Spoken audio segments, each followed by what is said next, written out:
Just a quick overview of what you've got here.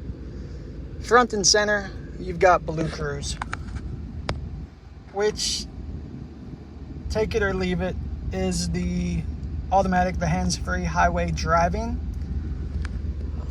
It's amazing, but more than the Blue Cruise, where once you get on a limited access highway, you just hit set and you're good to go.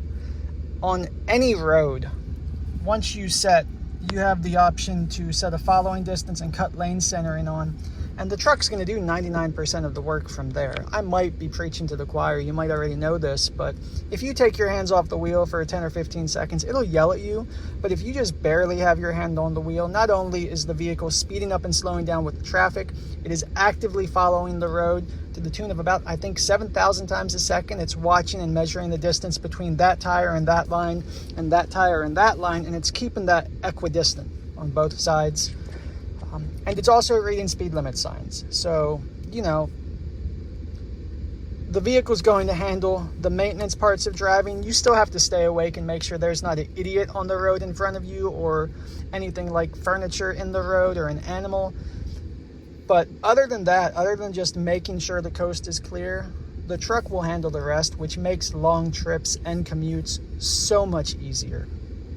Beyond that, you do have Pro Trailer backup assist. You've got connected navigation and satellite radio. I'm a big fan of the Apple CarPlay and Android Auto, which are wireless in this vehicle. You also have 360-degree camera and front camera view. I like the 360 because not only can you zoom in on corners, but you have front and rear prediction lines. So if you have to drive onto a trailer or a ramp, you can literally just aim. You don't have to look out the window and line up the edge of the tire. You can just pull up this camera here, as well as additional views like a front 180-degree trailer side view, and the channel for an additional camera that you can put on the back of a trailer. You've got heated seats, wireless charging. You've got the interior work surface, whether you want to use this for a laptop or some snacks. Storage underneath the back seat, which is really neat. You can actually lock the seat tops down on top of that, so it's not quite a cast iron safe, but it's pretty close. And that is the extremely short, abridged version of what you've got here. I've been the tech specialist for Ford and GM actually for almost 10 years now.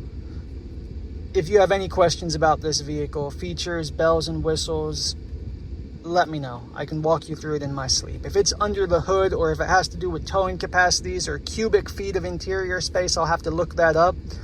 But if it is a function that you're going to interact with on a daily basis on these trucks, I got you covered, both now and down the road.